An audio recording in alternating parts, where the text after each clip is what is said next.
Olá pessoal, tudo bem? É um grande prazer estar com vocês aqui nesse evento Keep Summit 2017. Sejam bem-vindos. Eu queria abordar com vocês um tema muito conhecido no mercado de trabalho e também muito importante, que é a metodologia PDCA 3, transformando pensamentos e atitudes. Eu sou Daniel Pereira, eu sou tecnólogo em fabricação mecânica na FEP, em Itajubá, sul de Minas. Sou Lean Six Sigma Black Belt, né? Atuo nessa função há 7 anos, numa empresa multinacional do ramo automotivo, na qual desenvolvo projetos de melhoria contínua, né? Utilizando as metodologias PDCA, A3 e também o DMAIC. Nessa função também tive a oportunidade de implementar o programa Lean Six Sigma na empresa, também capacitar Green Belts, realizar gestão dos projetos de melhoria e também criar sistemas de contabilização de cost saving, né? O cost saving, para quem não sabe, são os ganhos financeiros obtidos com os projetos de melhoria, tá ok? Possuo também uma empresa de consultoria conhecida como Instituto Mantiqueira, na qual tem o objetivo de capacitar profissionais em técnicas e metodologias para que solução de problemas sejam tomadas, assim como também consultoria em loco, tá ok? Então, a nossa agenda de hoje, ela vai abordar, né, basicamente 4 tópicos: o contexto econômico do mercado, né? Vamos falar sobre a crise econômica, né? Essas coisas importantes, esses ruídos importantes para as empresas. Também um conceito sobre mindset para a resolução de problemas e também resultados esperados com o PDCA 3, né? E, por fim, o propriamente dito PDCA 3, tá ok? Então, o que vem a ser isso? Como abordar, como tratar, como lidar com o PDCA 3, tá ok? Então, inicialmente, nós temos aqui, né, o contexto econômico do mercado de trabalho, né, das empresas no Brasil e no mundo. A situação atual econômica, ela não está fácil, pessoal. Vocês sabem disso, né? Estamos atravessando uma crise financeira mundial, né? O Brasil ainda, né, possui um agravante chamado inflação, e isso é muito complicado. Por quê? Porque os fornecedores, eles pedem reajustes em seus produtos e serviços, né? Então, a nossa empresa, ela tem que lidar com possíveis reajustes desses fornecedores. E também os nossos clientes, eles pedem, né, um não reajuste do nosso produto para eles. Então vejam que situação complicada essa nossa, né? Então nós temos que realmente dar o pulo do gato. Essa que é a verdade, tá certo? E também o Brasil, né, é um país que está instável em termos de, né, crise política. Então isso também inibe investidores investirem no Brasil, tá certo? Empresas novas serem implantadas no Brasil, isso trava um pouco nesse aspecto também.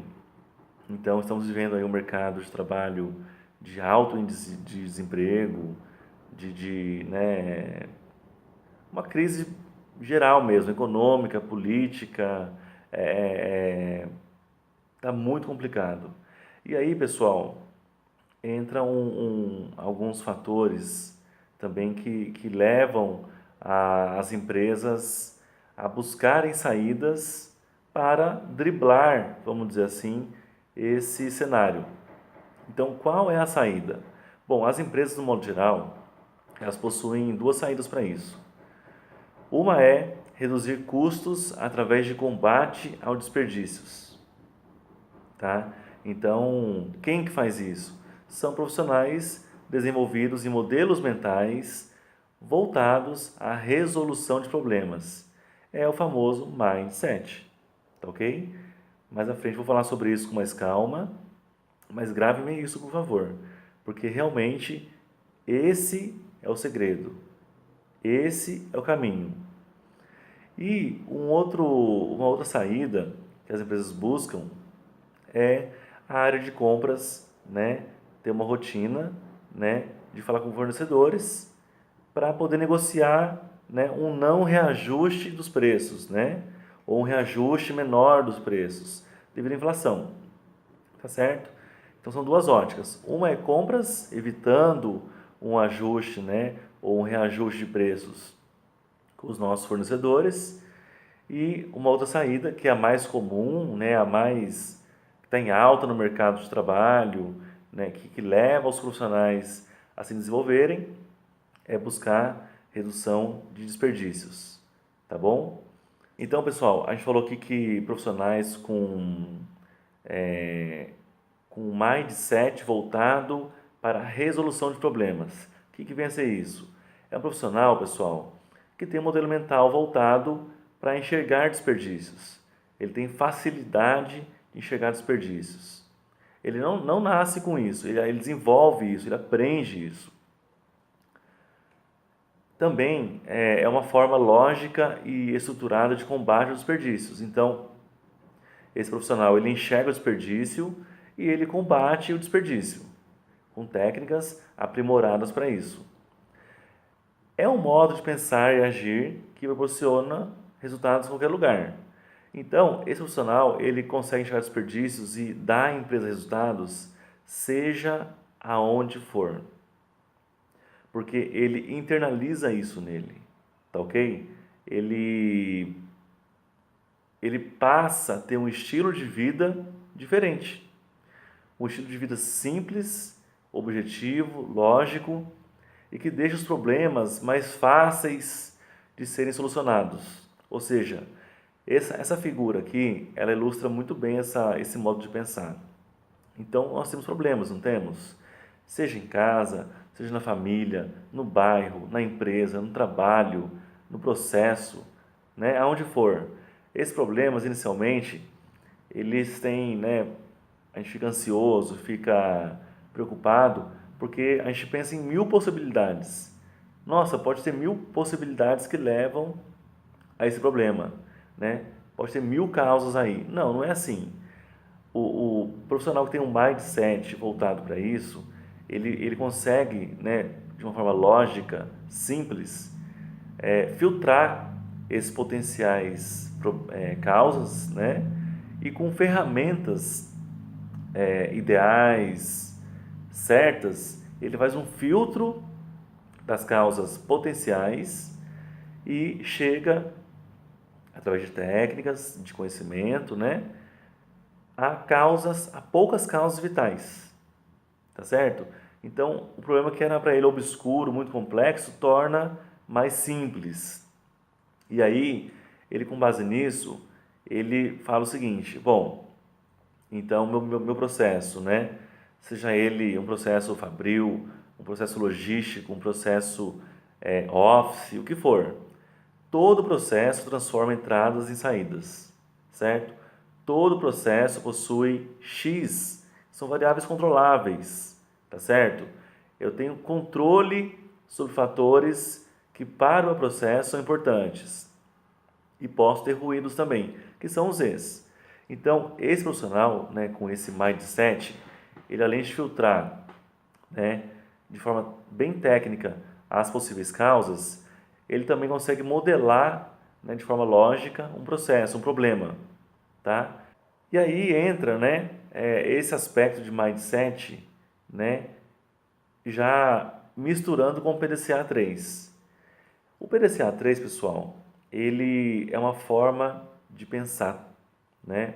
Esse mindset que a gente fala, ele é um resultado esperado, né, do uso do PDCA-3. Então, o PDCA-3 é uma abordagem, é uma metodologia que nós precisamos internalizar para a nossa vida, tá bom? Também internalizar as ferramentas para saber lidar com os problemas. Então, quais ferramentas tenho que saber? Quais ferramentas eu uso em cada problema, em cada etapa desse processo? Tá bom? Vamos estar vendo na sequência isso também. E promover, por fim, como eu disse, né, o desenvolvimento do nosso mindset, do nosso modo de pensar, do nosso modo de agir, do nosso modelo mental, a abordagem com problemas. E aí o PDCA 3, ele vem a ser o que então? O PDCA 3, pessoal, ele basicamente ele é muito usado no mundo, né, nas indústrias, empresas, porque ele é um método muito simples. Ele tem 4 etapas. O P vem de planejar, o D, né, o do inglês, de fazer, o C de check e o A de act, agir. E cada etapa dessa possui subatividades a serem feitas. Então, no planejamento, a gente vai esclarecer o problema, decompor o problema em problemas elementares, né? Pessoal, eu vou falar adiante também sobre isso, mas a decomposição do problema bem feita é muito importante num PDCA, num projeto, tá bom? Define o objetivo, uma meta do projeto, de redução de refúgio, desperdício, que seja. Analisar as causas raízes e propor ações. Então, vejam que até propor ações, o diagnóstico do processo como um todo, é a etapa de planejar, tá bom? Depois vem a fase de fazer, que é implementar as ações, né, no processo, né? E aí executar as ações 100%. Depois vem a fase de checar, né, se as ações foram bem implantadas, se o processo está sendo eficaz após essas correções no processo. E por fim, se tudo correr bem, né, agir, né, padronizar o processo para que não volte ao que era antes, para que não volte ao estado inicial, tá? Então, o PDCA é isso. Agora, por que A3? O A3, pessoal, é porque a gente consegue, né? A gente pode contar a história desse projeto numa folha A3, né? Uma folha, um tamanho ideal, né?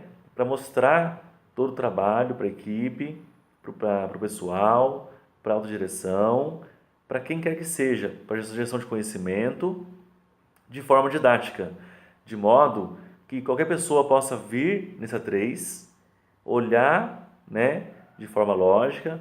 Vejam que no A3 nosso aí, ele tem uma linha verde, né, que é a sequência que a gente lê esse PDCA 3, né? Ele começa lá em cima, ele desce, aí ele sobe lá direito lá em cima e desce de novo. Então ele faz tipo um S, né? É a forma de ler esse A3. É algo bem didático, bem claro e bem visível. E isso aí, pessoal, só fazendo, só praticando, que é possível realmente internalizar isso pra gente, tá bom? Então começa a fazer um aqui, um ali e assim vai indo. Daqui a pouco isso vira uma coisa tão habitual para você que você vai falar, nossa, que bacana isso, né? E você vai de fato poder internalizar em você isso e mudar o seu modo de pensar e agir. Esse relatório, então, ele tem aqui as divisões, esse é o modelo existente, tá? Então a gente coloca lá em cima o responsável pelo PDCA 3, sempre vai ter um owner, um responsável do PDCA 3, né? E junto com ele uma equipe multidisciplinar para suportá-lo nesse projeto. O owner de PDCA 3, pessoal, ele não precisa saber, né, conhecer o processo em questão, com o problema a fundo. Ele vai ser o quê? O facilitador desse trabalho, nesse processo. Ele vai ser tipo um coach mesmo, um guia da equipe, né?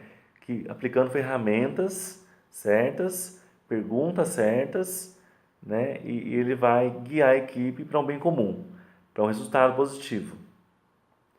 E aí ele vem com o título PDCA 3, né? Tem que pôr um título, um nome importante, relevante para o trabalho.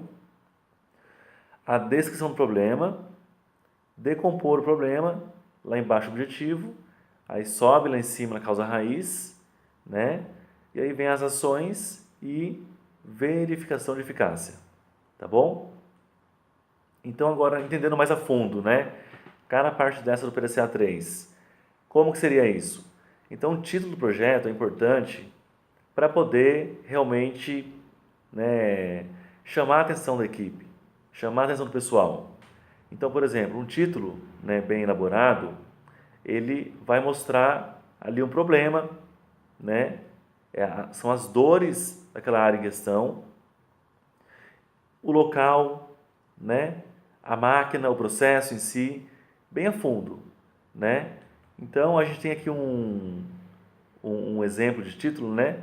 No atendimento do tax time por conta da mistura de peças na montagem das travessas.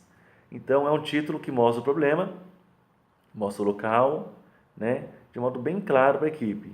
Então, quem for se interessar para ler sobre esse A3, ele vai saber, né, qual o problema e aonde que está ocorrendo. Então, isso é muito importante também para o trabalho. Em seguida, pessoal, vem a descrição do problema. Esse é um ponto que, na verdade, é chamar a atenção da equipe. É um ponto de mostrar o gap existente.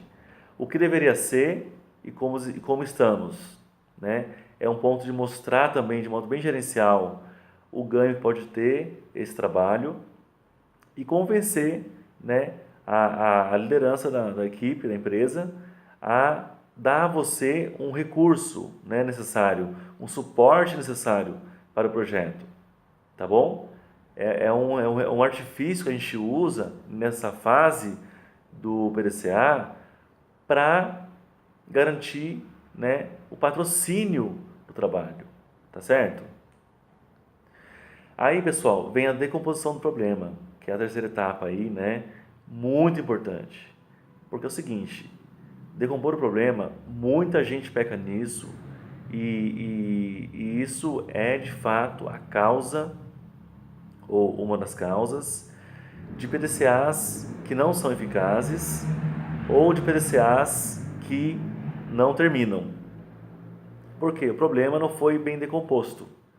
Está muito abrangente ainda, muito genérico ainda. Ele é muito, a gente fala de problema guarda-chuva, tá bom? E isso é ruim porque o problema fica obscuro, a gente toma depois ações, né, achando que vão resolver e não vão resolver o problema, porque você não mostrou ele de modo claro para a equipe. Então, um problema bem decomposto, ele, né, como eu disse, o PDCA, você conta a história do projeto, a história do trabalho. E você, para contar a história, você usa ferramentas de qualidade para isso, certo? Então, por exemplo, eu posso mostrar um fluxo do processo, né? Mostrar aonde é o nosso ponto de causa, que identificar um problema, né? Traçar um perímetro da atuação. Então, um ponto de causa é onde iniciou o problema, beleza. E aí a gente vai traçar possíveis processos subsequentes que estão no escopo desse problema, tá certo? E aí a gente pode também mostrar essa causa melhor indo no Gemba. A gente fala muito, pessoal, alguns termos em japonês, porque a Toyota é uma, né, empresa japonesa e que ela realmente usa o PDCA 3, acredita muito no PDCA 3. Então, esse Gemba que a gente fala, ir no Gemba, né, é ir no local de trabalho, onde acontece o problema, e ir lá observar, né, analisar o processo, enxergar coisas que a gente não enxergou até então, né? Então, ir no processo e analisar e enxergar, né? A gente chama também no japonês de Genchi Genbutsu, tá certo? Então, é ir lá no Gemba, fazer o Genchi Genbutsu, avaliar, analisar aquele processo, tentar levantar o problema de modo mais claro, decompor melhor ele, tá certo?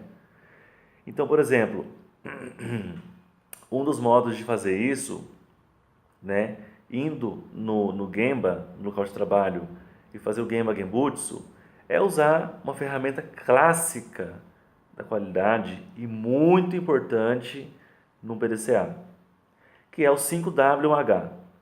O 5W1H, pessoal, muita gente não dá valor nela, mas é uma ferramenta muito importante porque ela faz perguntas, né? Ela pergunta: o que está acontecendo? Né? Como isso está acontecendo? Onde está ocorrendo? Quando isso ocorreu? Né? Onde, né? Quando, como, porquê, quanto, tudo isso. Então você começa através de perguntas como essas, do 5W1H, a filtrar, né? Filtrar possibilidades, a falar assim, meu problema, achava que era uma coisa e está caminhando para uma coisa diferente, mais clara, que eu não tinha observado isso antes. Então, por exemplo, você vai no médico com dor de cabeça. Vai no médico e fala com o médico: doutor, estou com dor de cabeça, não sei o que, tal. O médico bom, ele tem essa ferramenta 5W1H internalizada nele. Você pode ver. Ele te pergunta: a sua dor, ela é em qual parte da cabeça? Quando acontece a dor em você, acontece com qual frequência? Quando dói a sua cabeça, dói durante quanto tempo? Né? E ele, com perguntas, ele vai filtrando, ele vai afunilando problemas que até então era genérico e vai falando: poxa, então é o seguinte, tais possibilidades foram descartadas, para poder te dar um diagnóstico preciso, faz tal exame agora. Ele te recomenda um exame específico para esse problema específico. E aí no final ele fala: bom, seu problema, seu diagnóstico é tal coisa. Do mesmo modo, pessoal, isso acontece com a gente, tá bom? Nos nossos projetos de melhoria, nossos PDCAs A3. Isso aí é um modo, né, um estilo de pensar importantíssimo para a gente. Então, nessa fase do problema, a gente com 5W1H consegue já então definir um problema mais específico, um escopo de trabalho, né? E com base nisso, a gente pode também, nesse escopo de trabalho, priorizar, né, com Pareto, por exemplo, com gráficos, né, aquilo que eu vou atacar realmente. A gente não vai, de novo, abraçar o mundo e atacar, né, um problema muito complexo, abrangente. Não. A gente vai decompor o problema muito bem, a gente vai criar uma priorização de atividades e atuar com PDCA em cima daquilo, da curva A. Tá certo?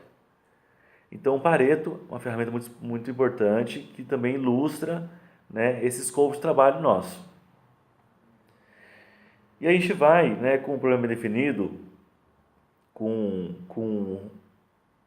o Pareto, né, explicando onde atuar no processo, a gente vai definir um objetivo para esse trabalho.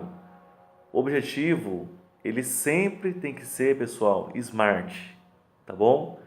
O SMART é bem bolado isso aí, né? É uma palavra, né, que vem do inglês, mas eles estratificaram cada sigla dessa, cada letra dessa, para poder deixar esse objetivo mais completo. Então o S, ele vem de específico, né?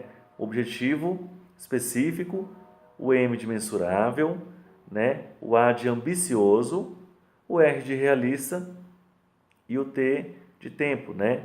Que eu consiga terminar um tempo adequado para a empresa. Então, o PDCA, no modo geral, pessoal, ele dura, né? Deveria durar em torno de 2 a 3 meses, né? É um tempo que a gente vê muito comum isso aí, né? Então, dificilmente ele dura, né, um mês, algumas semanas, e também se estender muito tempo, 4, 5 meses, o negócio esfria demais, a empresa muda o foco e esse PDCA, ele dificilmente vai ser terminado, né, se estender muito prazo. tá certo? Então, um objetivo bom é aquele que você define assim, algo tipo assim, por exemplo, vou reduzir o refúgio, né, na sublinha 24 de 10% para 8% em 3 meses. Esse é um bom objetivo, pessoal, tá certo? Então, evitar, assim, objetivo muito genérico, sem valores, né? Isso não fica bom para o seu trabalho. E não norteie a equipe para ser agressiva, né? Para um resultado como deveria ser. Aí, pessoal, vai entrar agora numa fase importante do PDCA também, né? Assim tanto quanto a decomposição do problema, a análise de causa raiz é uma fase do PDCA muito importante, crucial, porque nela usa-se ferramentas de qualidade também, né? As mais comuns aí são, né, o Ishikawa, os 5 porquês, né? Com elas já é possível realmente você definir causa raiz. E uma análise de causa raiz bem definida, ela quer dizer o quê? Que você vai encontrar realmente uma, duas, sei lá, no máximo 3 causas vitais, e isso vai te dar um plano de ação bem enxugado, bem focado, certo? Então é muito comum também, infelizmente, a gente vê PDCAs por aí com muitas causas potenciais no Ishikawa, né? Que ainda viram muitas causas vitais e resultam em plano de ações muito grandes. E isso também tem que ser evitado, porque não dá certo, tá? Um plano de ação depois, né, posteriormente, muito encorpado, né, exige muitas pessoas, muitos recursos e faz com que o PDCA demore muito tempo a ser encerrado ou não termine, tá bom? Então, uma causa raiz bem feita é aquela que você envolve a equipe inteira, faz um brainstorming, tá certo? E junto com o know-how de vocês, indo no Gemba, né, no local de trabalho, olharem bem o processo, analisarem bem, né, essas possíveis causas e aí definir realmente uma, duas, três mais vitais. Então, a análise de causa raiz, pessoal, ela vem realmente com um brainstorm da equipe, né? Você organiza ele no Ishikawa, né? O Ishikawa é muito bacana porque você aloca, né, possíveis causas em cada área específica. Então, pode ser na máquina, pode ser no método, pode ser no meio ambiente, matéria-prima, assim por diante. Então, você com o brainstorming, com o Ishikawa, você consegue organizar a forma de pensar sua e da equipe. E você consegue conduzir a equipe de forma mais assertiva nesse trabalho. E aí, nesse exemplo do nosso Ishikawa aí, a gente vê, por exemplo, ali que, né, o problema vai ser o que ali? Perfil do anel invertido em relação à gravação. Esse é o problema. A gente listou ali nesse exemplo, né, algumas causas potenciais que estão em pretinho e aquelas vitais que a gente falou que são elas as que mais procedem, que levou aquele problema, estão em vermelho. Então, é algo bem assim intuitivo, é algo bem, né, fácil de entender. Visualmente, eu olho o Ishikawa desse, eu foco no vermelho, que são as causas que estão, né, mais evidentes, as vitais. A gente vai e classifica elas, né? A gente pode classificar, né, usando legendas, usando alguns artifícios de cores, para deixar esse PDCA bem bonito, bem fácil de explicar, né? Bem gerencial, tá certo? Um PDCA que você possa explicar, né, para uma equipe em 5 minutos, facilmente, de modo bem claro e objetivo. Então, você usa o Ishikawa, usa simbologias, usa fluxo, né, para mostrar essas possíveis causas, a sua análise de causa raiz, né? Você realmente, de novo, vai investigando as causas mais vitais, né? Elimina aquelas que estão ok e deixa de fato, por último, aquelas que estão realmente não ok's, né? Que estão com problema mesmo no processo. A gente cai no brainstorming, no Ishikawa, né? No 5 porquês, para um lado muito que depende do know-how da equipe, né? A gente tem esse limite mesmo, né? Com as ferramentas. Por isso que é importante a gente estar sempre usando elas da melhor forma possível, tá bom? Elencando integrantes da equipe que conheçam bem o processo, que possam de fato contribuir para o seu PDCA. Porque senão a gente, por ser muito intuitivo, por cair no know-how da equipe, a gente pode se limitar realmente a algumas coisas e levar a causas que a gente acha que são vitais e acabam não sendo, tá bom? Então, no final, né, eu defini ali no Ishikawa algumas causas vitais mais importantes e eu posso refinar elas, pessoal, é muito importante também entender melhor ela. Essa causa minha, né, que eu estou achando que é vital, é uma causa vital primária ou tem coisas por trás disso ainda? Então, os 5 porquês, uma outra grande ferramenta da qualidade, ela possibilita a gente a entender melhor essa causa raiz. Então, por exemplo, a famosa figura, né? Um rapaz ali, ele quebrou a perna, né? Porque ele escorregou na poça de água. Aí muitos vão falar assim, pô, então a causa raiz dele quebrar a perna foi escorregar na poça de água. Causa raiz, então, poço de água no chão. Mas, de fato, será que essa é a causa raiz? Ou se eu perguntar, por que tinha poço de lama no chão? Eu vou começar a entrar no universo mais a fundo e saber realmente a origem dessa causa raiz. Então, com certeza, se eu falar assim, se eu perguntar, por que tinha água no chão, naquele local? Não tinha que ter água, né?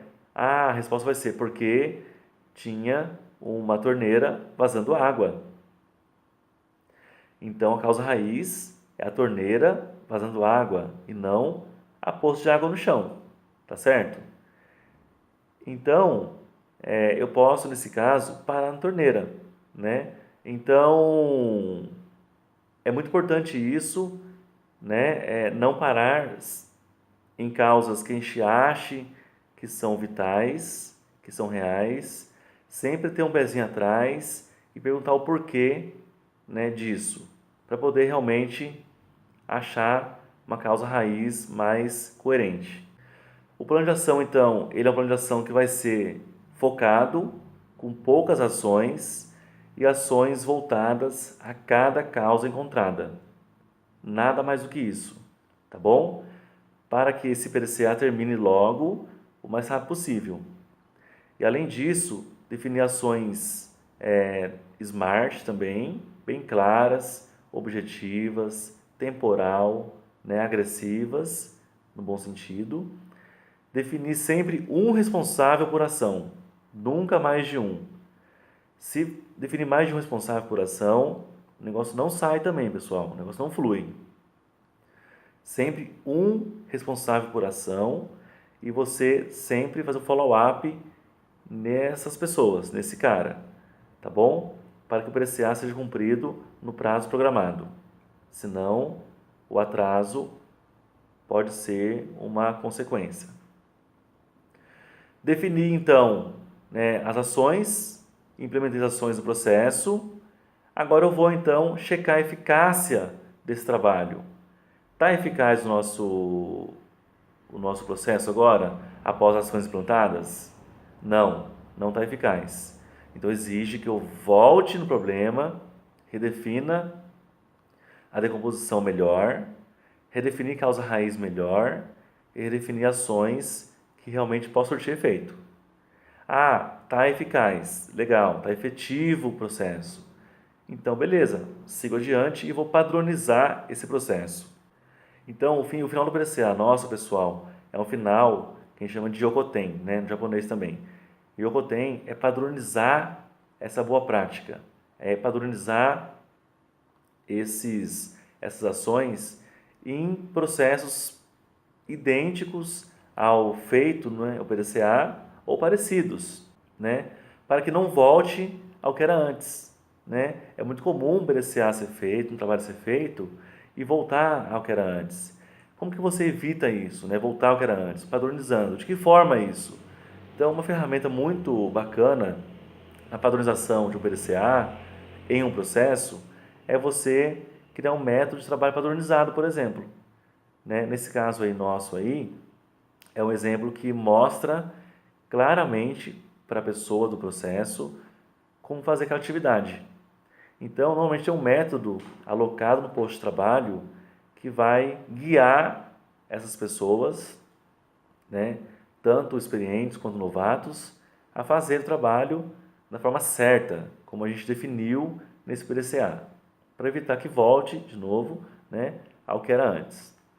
E a padronização, né, no nosso PDCA, ela garante realmente, ela é um cálcio, né? Ela garante que essa roda gire sempre para cima, que o processo evolua com o tempo, que não volte ao que era antes, porque é muito comum, infelizmente, voltar ao que era antes, devido ao esquecimento da padronização do trabalho, de revisão de procedimentos, de revisão de normas, né? De treinamentos, de envolver as pessoas, né, do trabalho, né, nesse processo. Então, o padrão ele evita que o PDCA feito bem hoje retroceda, né, e volte ao que era antes. Então, um PDCA 3, pessoal, colocado no PDCA 3, numa folha 3, ele proporciona o quê? Uma gestão de conhecimento da equipe, uma gestão de, né, técnica, de aprendizado da equipe, desenvolve pessoas, proporciona também abrangência dessa ideia, desse trabalho em outras fábricas, em outros processos semelhantes. Então, a gente aprende muito com isso, praticando, usando, né?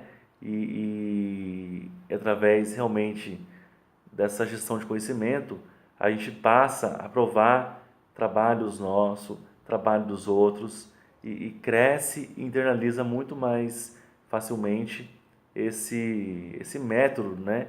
Esse modo de pensar e agir. Como eu disse para vocês, é o modo de agir e pensar para a vida, né? Quem realmente internaliza isso para si, consegue lidar com problemas de modo mais fácil para tudo, né, na vida. Então, eu espero que vocês tenham gostado desse treinamento, né, que de forma bem rápida, bem, talvez um pouco mais prática e com dicas da vivência, né, em relação a isso, possa ter somado um pouco mais para vocês, né. Espero muito poder trocar experiência com vocês ainda mais com relação a isso.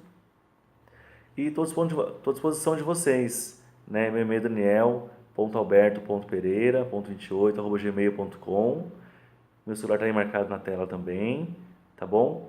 É um prazer estar aqui com vocês. Espero vê-los novamente, tá bom? Um grande abraço, pessoal. Muito obrigado.